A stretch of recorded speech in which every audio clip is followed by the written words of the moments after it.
Halo guys, balik lagi sama Mimin. Kali ini Mimin bakal membawakan alur cerita manhwa baru yang rilis pada Februari tahun 2025. Sekali lagi Mimin ucapkan terima kasih buat kalian yang sudah support Mimin hingga sekarang.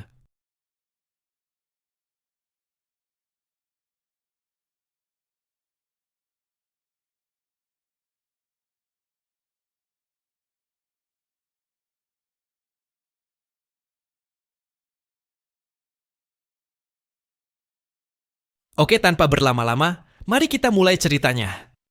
Panel cerita dilanjutkan dengan memperlihatkan King Feng yang saat ini berjalan di tengah hutan dalam kondisi hujan yang turun dengan deras.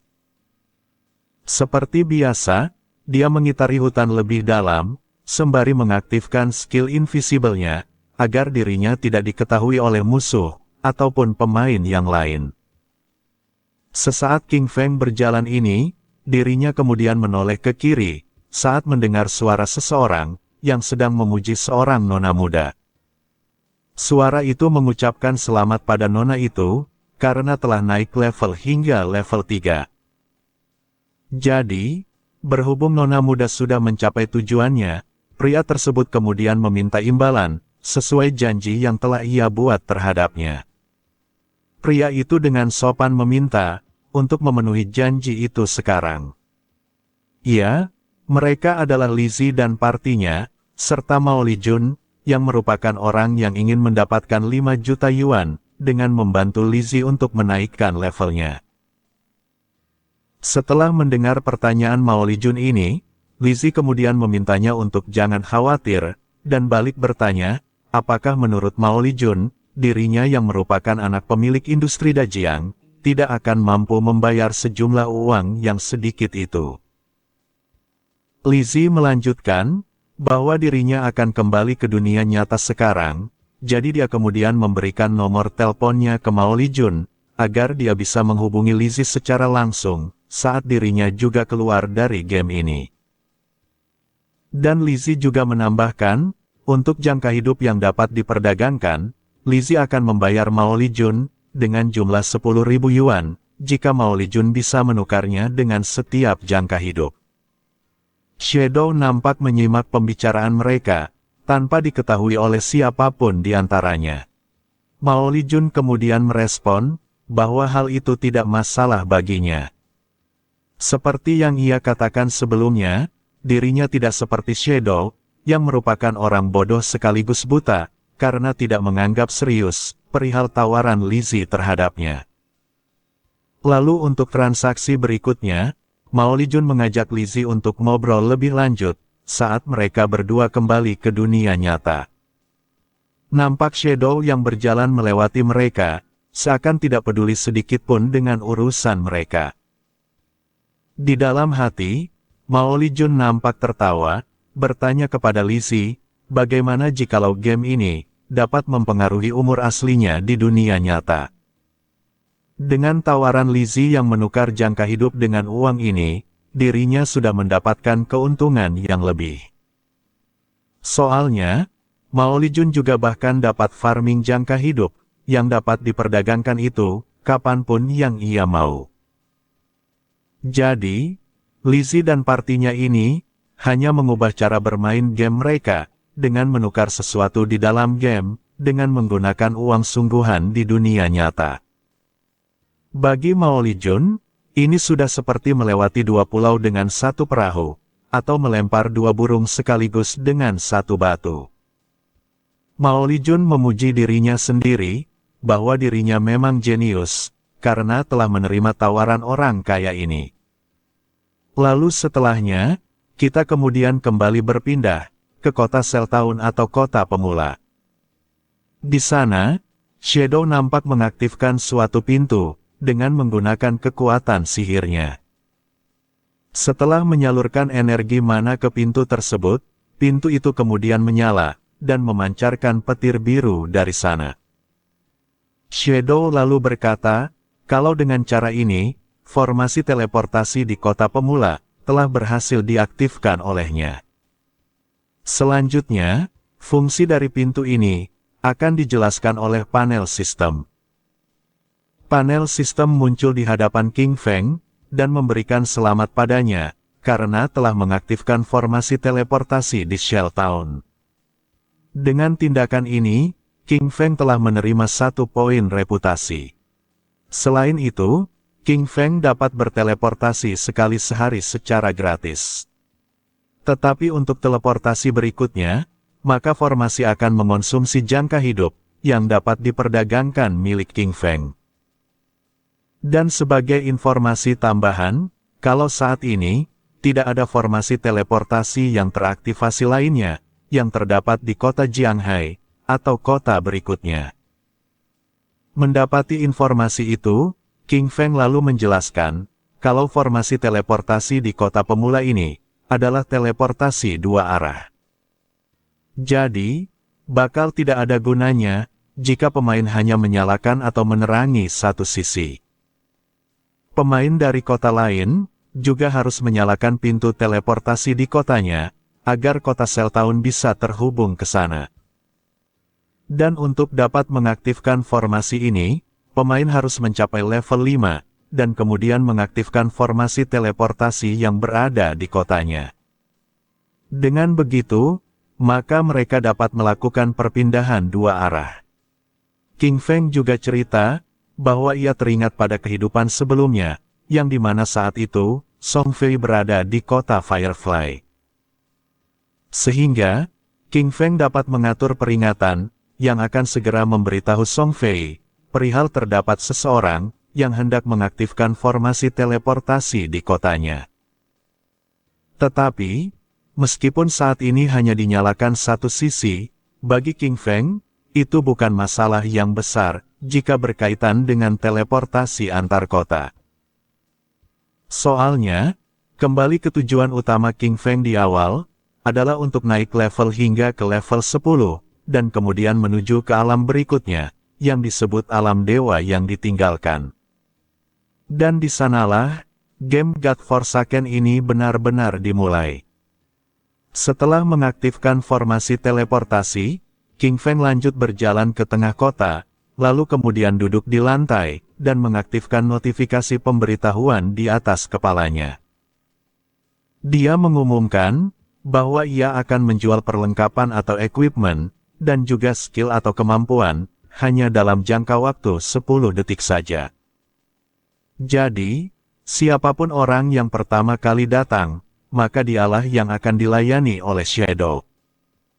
Menyadari Shadow kembali menjual barangnya, para pemain kembali terkejut, berkata bahwa pro player Shadow telah muncul kembali. Mereka nampak bersemangat saat melihat Shadow kembali ke kota. Salah satu di antara mereka mengaku, kalau ia telah menyiapkan 150 hari jangka hidup, guna menunggu Shadow menjual sesuatu.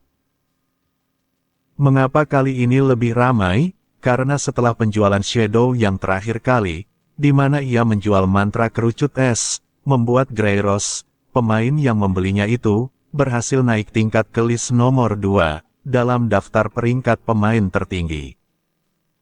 Jadi mereka berharap, kalau kali ini, Shadow masih menjual buku skill, untuk pemain dengan profesi penyihir. Dan saat mereka memeriksanya, memang benar, terdapat satu buku skill, yang dijual oleh Shadow kali ini. Tetapi, itu adalah buku skill kelas Silver, yang berjudul Battle Roar, yang ditujukan untuk pemain dengan profesi warrior. Sesaat kemudian, seorang pria dengan profesi warrior, nampak tertarik dengan buku itu, dan kemudian membelinya dari Shadow.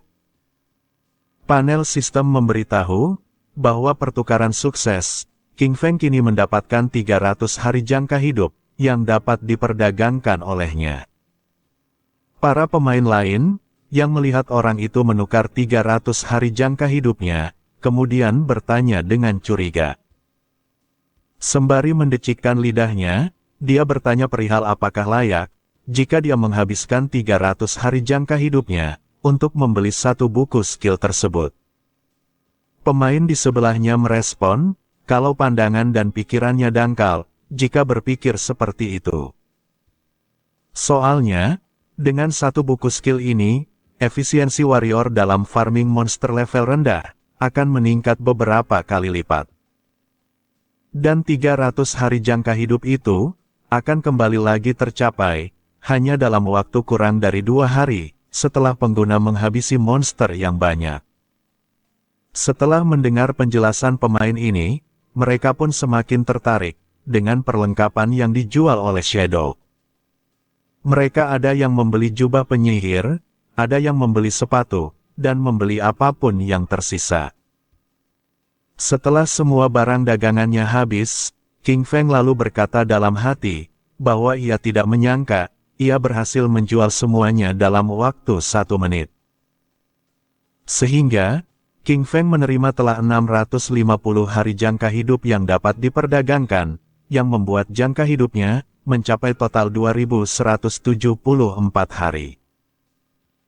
Tetapi, meskipun jumlahnya meningkat pesat, ini masih belum cukup bagi King Feng untuk membawa level, atribut, profesi, dan perlengkapannya agar bisa keluar di dunia nyata secara sempurna. King Feng mengaku bahwa perjuangannya masih dikatakan sangat jauh. Nampak pemain lain yang bersedih karena dirinya tidak berhasil untuk mendapatkan apapun kali ini. Dia mengaku telah gagal bersaing dengan yang lain sejak Shadow pertama kali mulai berdagang. Yang lain juga setuju, dirinya juga tidak mendapatkan apapun. Bahkan di antara mereka, ada yang bertanya ke Shadow, apakah dia bisa berjualan di sini 2 kali. Yang lain juga menambahkan, meminta Shadow untuk menjual beberapa kali lagi, dan ia memohon dengan sangat agar dikabulkan. Namun, salah seorang pemain di antara mereka, kemudian memberanikan diri maju ke depan Shadow, memberitahunya kalau ia mempunyai sebuah harta karun, dan apakah Shadow berminat memilikinya. Gadis berambut koral terang, yang merupakan anggota parti Wang Meng, seorang penyihir dengan profesi tersembunyi, yang dikenal dengan Lizzie juga, kemudian menunjukkan sebuah cincin pada Shadow. Dan panel sistem mengidentifikasi, kalau cincin itu, merupakan Space Ring, yang berisi 12 slot ruang penyimpanan, tidak menempati slot cincin atau backpack. Semua pemain di belakangnya nampak terkejut, melihat Lizzie menawarkan barang yang langka ke Shadow. King Feng juga ikut melotot, tidak menyangka bisa melihat Space Ring di depan matanya. King Feng menjelaskan dalam hati, kalau benda ini adalah perlengkapan penyimpanan khusus, yang nilainya terletak pada tidak menempati slot cincin atau backpack. Dan setiap pemain hanya dapat membawa paling banyak 3 tas atau backpack penyimpanan, jika tidak dipadukan dengan cincin ini. King Feng melanjutkan, meskipun rampasan ini dapat dijatuhkan oleh monster manapun, tetapi dengan drop rate yang rendah pemain pemula, sebagai contoh adalah gadis ini, untuk mendapatkan barang langka seawal ini, maka keberuntungannya terlalu bagus. King Feng lalu bertanya ke Lizzie, perihal berapa harganya. King Feng di dalam hati kembali melanjutkan, kalau di kehidupan sebelumnya, 12 slot seperti cincin gadis ini, dapat dijual sebanyak 3.600 hari, dari jangka hidup yang dapat diperdagangkan. Lizzie kemudian tersenyum, menjelaskan bahwa ia tidak membutuhkan jangka hidup, tetapi hanya menginginkan Shadow untuk menambahkannya sebagai teman. Sehingga dengan itu, dirinya bisa meminta Shadow untuk membentuk party dengan mereka, untuk membunuh satu bos monster bersama-sama. King Feng, yang tidak ingin melewatkan barang langka ini, akhirnya setuju, dan menerima pemain dengan alias Black Plum Big Plum, atau plum besar plum hitam sebagai teman. Sebagai informasi tambahan, plum dalam bahasa China, disebut dengan Lizzie. Tetapi, untuk plum besar plum hitam, maka disebut sebagai Hei Mei Da Mei. Namun untuk mempermudah sebutannya, maka Mimin akan memanggil gadis ini dengan sebutan Lizzie juga. Setelah menerimanya, Shadow lalu bertanya, perihal bos monster macam apa itu? Lizzie menjawab, kalau bos monster itu berada di kelas gold atau emas. Shadow kembali nanya, apa nama dari monster ini? Lizzie mengaku bahwa sebenarnya tidak berhasil melihatnya, karena jaraknya yang terlalu jauh waktu itu. Tetapi, tampilannya seperti perahu di rawa, yang tampak compang-camping. Mendengar penampilannya yang seperti perahu dan compang-camping, King Feng sudah mempunyai dugaan di benaknya, kalau itu mungkinkah adalah ghost ship atau hantu perahu. Jadi, hantu perahu kelas gold ini adalah bos spesial yang langka, yang bisa muncul di level manapun. Penampilan dari bos monster ini sangat jelek, dan dapat menjatuhkan beberapa perlengkapan spesial, yang sebenarnya tidak berguna. Dan setiap kali hantu perahu emas ini muncul, pertempuran pasti akan pecah di antara berbagai guild, hanya karena bos monster tersebut. Seharusnya, hantu perahu emas yang muncul di kota pemula, biasanya berada di level 5. Dan bos monster yang satu ini, juga merupakan yang paling mudah untuk dibunuh.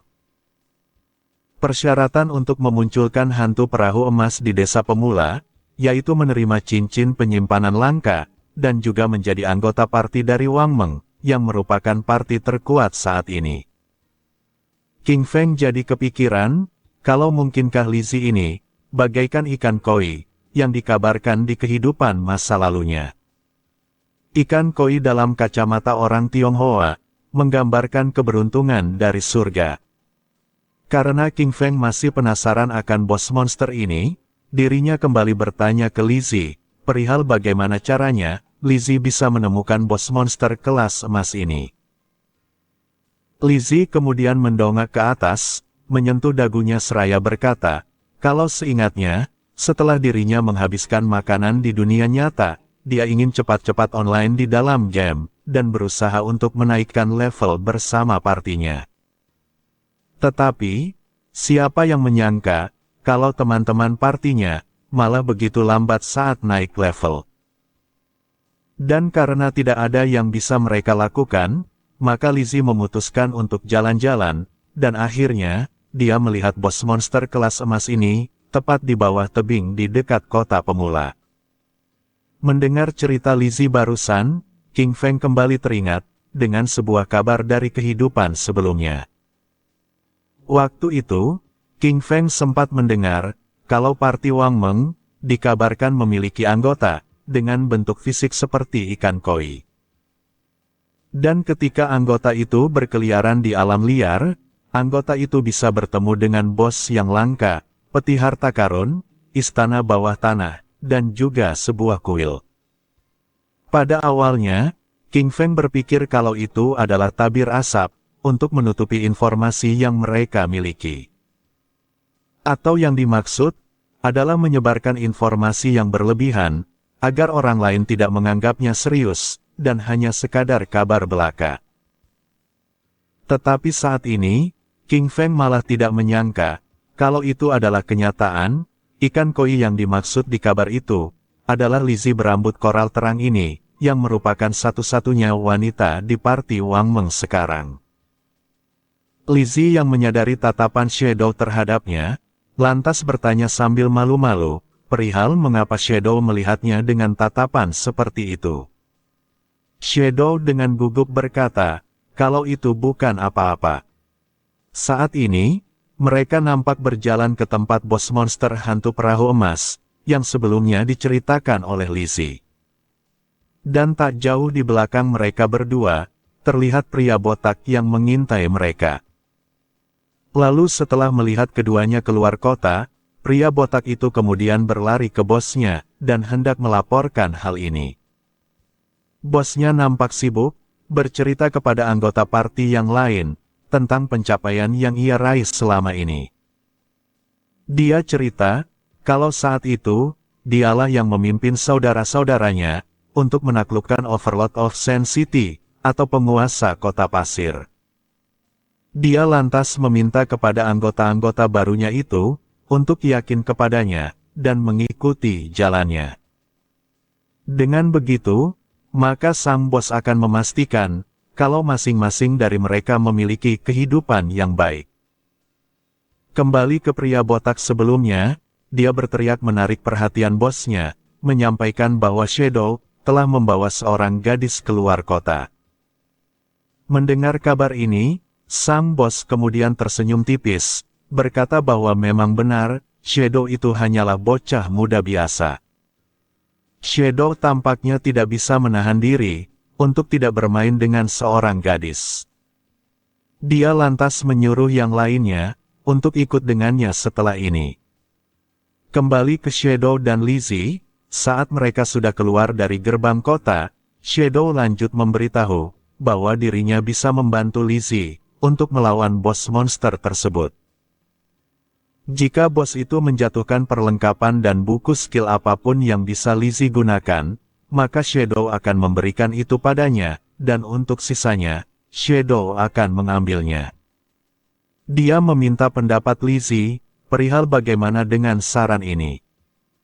Mendengar saran dari Shadow, Lizzie kemudian teringat akan teman partinya, lalu lanjut bertanya, lantas bagaimana dengan Kapten Wang Meng, dan juga anggota parti yang lain. King Feng menjelaskan, kalau partinya Lizzie itu memiliki segala macam kelas di dalamnya. Jika tidak ada rampasan yang jatuh untuk kelas assassin, maka bukankah itu membuat Shadow telah melakukan hal yang sia-sia? Lizzie kemudian menerima tawaran Shadow, tetapi ia juga balik bertanya, apakah dirinya bisa membuat permintaan kecil. Shadow mengizinkannya untuk mengatakan permintaan seperti apa itu. Lizzie melanjutkan, jika ada perlengkapan yang jatuh untuk Kapten Wang Meng dan yang lainnya, maka dapatkah Shadow menjualnya kepada parti mereka dengan diskon? Shadow kembali merespon, berkata kalau hal itu tidak masalah.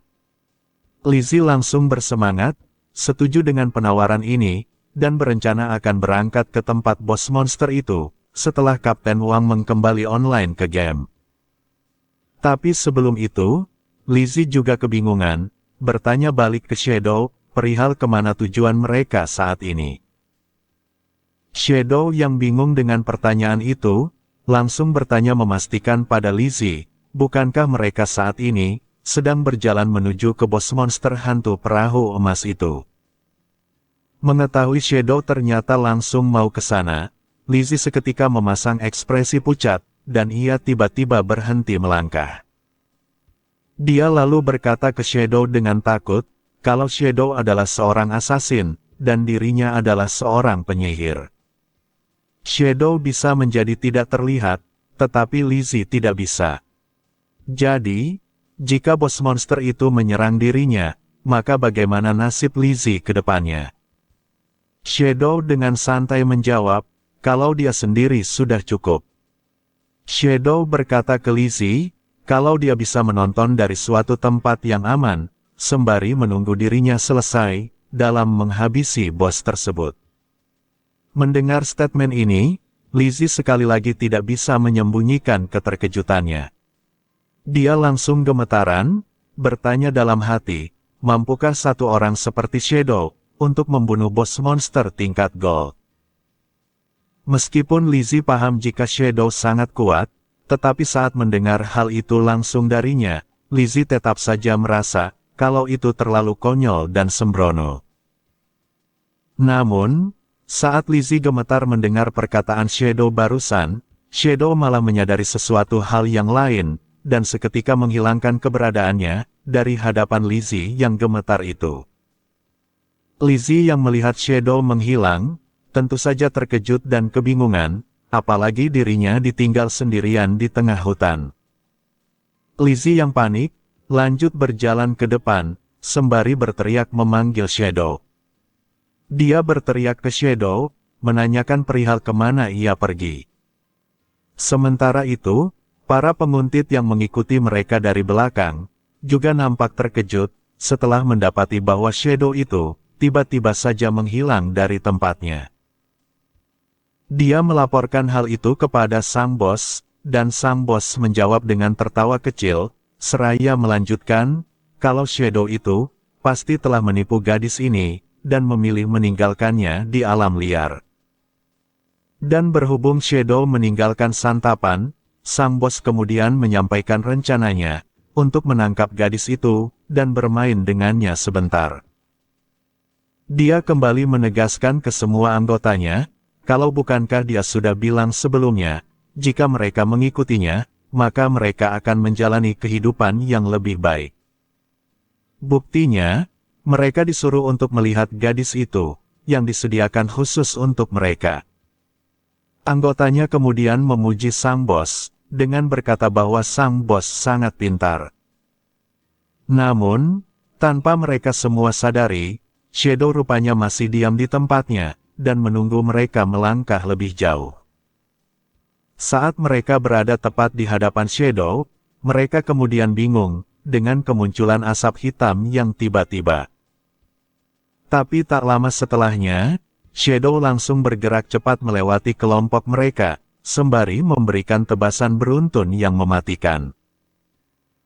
Sehingga, tak butuh waktu lama, notifikasi panel sistem kembali muncul, memberitahu bahwa King Feng telah membunuh 5 pemain, dan menerima 12 jangka hidup, yang dapat diperdagangkan secara total. Mendapati jangka hidup mereka hanya 12, meskipun terdiri dari beberapa anggota, King Feng dengan kecewa berkata, kalau mereka ternyata sangat miskin. King Feng mencoba menganalogikan, kalau dirinya seperti membunuh 2 serangga kecil, yang tidak berarti apa-apa. Setelah ia selesai membantai partis sebelumnya, Shadow akhirnya kembali menampakkan dirinya ke Lizzie, dan itu membuat Lizzie terkejut melihatnya. Lizzie dengan takut bertanya, tentang kemana perginya Shadow sebelumnya. Shadow menjelaskan, kalau ia menghilang sebelumnya, karena ada beberapa orang yang mengikuti mereka. Jadi, Shadow telah mengirim semuanya, kembali ke kota pemula dengan baik. Mengetahui bahwa Shadow telah membantai sebuah kelompok, Lizzie kembali terkejut, menyampaikan dugaannya, kalau ia mengira, Shadow sebelumnya hanya pergi sebentar untuk kencing. Dan Lizzie menyadari, bahwa Shadow yang notabene-nya adalah kelas assassin, pasti memiliki skill tembus pandang seperti itu. Jadi Lizzie berpikir, kalau Shadow ingin ke toilet, pasti akan sangat nyaman baginya. Shadow bisa buang air kecil dimanapun, dan tidak perlu takut terlihat, karena ia memiliki skill invisible. Tetapi, Lizzie juga sempat kepikiran, jika ada hajat yang keluar dari tubuh Shadow, bukankah itu seharusnya menjadi tidak terlihat juga? Dia banyak melontarkan pertanyaan ke Shadow, dan meminta Shadow untuk menanggapinya. Tetapi, alih-alih menanggapi pertanyaan tidak penting dari Lizzie ini, Shadow awalnya terdiam, lalu menyuruhnya untuk cepat membawanya ke tempat bos monster hantu perahu emas tersebut berada. Ini adalah akhir dari part 7. Jika kalian suka, jangan lupa klik subscribe, like, dan share ke teman kalian. Terima kasih sudah mampir, sampai jumpa di video selanjutnya.